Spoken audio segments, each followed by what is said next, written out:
SNDP യോഗം general secretary Vellappally നടേശനെതിരെ രൂക്ഷ വിമർശനവുമായി പി ജയരാജൻ. വെള്ളാപ്പള്ളി നടേശൻ രണ്ടു തോണിയിൽ കാലുവെക്കുന്ന രാഷ്ട്രീയ നിലപാടാണ് സ്വീകരിക്കുന്നതെന്ന് ജയരാജൻ ആരോപിച്ചു.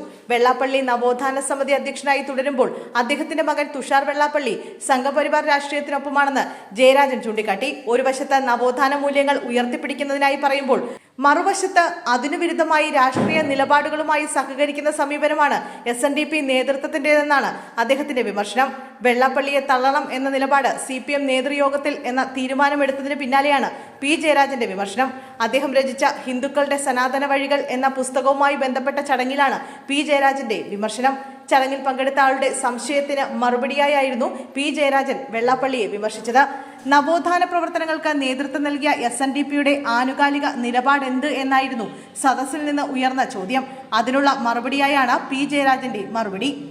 കഴിഞ്ഞ ദിവസം അവസാനിച്ച സംസ്ഥാന കമ്മിറ്റി യോഗത്തിൽ വെള്ളാപ്പള്ളിയെ ചുമന്നത് ശരിയായില്ലെന്ന നിലപാട് ഉയർന്നിരുന്നു. തോൽവിക്ക് ശേഷമുള്ള കമ്മിറ്റികളിലും വെള്ളാപ്പള്ളി വിഷയത്തിൽ രൂക്ഷമായ വിമർശനം ഉയർന്നിരുന്നു. നിലവിൽ SNDPയുടെ തലപ്പത്തുള്ളവർ ശ്രീനാരായണ ഗുരുവിന്റെ ദർശനത്തിനും ആശയങ്ങൾക്കും വിരുദ്ധമായ നിലപാടുകളാണ് സ്വീകരിക്കുന്നതെന്നും ജയരാജൻ കുറ്റപ്പെടുത്തി. മതനിരപേക്ഷത, സാമൂഹിക സമത്വം, നവോത്ഥാന മൂല്യങ്ങൾ എന്നിവ ഉയർത്തിപ്പിടിച്ച ശ്രീനാരായണ ഗുരുവിന്റെ സന്ദേശങ്ങളിൽ നിന്ന് സംഘടനയുടെ നേതൃത്വം അകന്നുപോവുകയാണെന്നും അദ്ദേഹം ആരോപിച്ചു.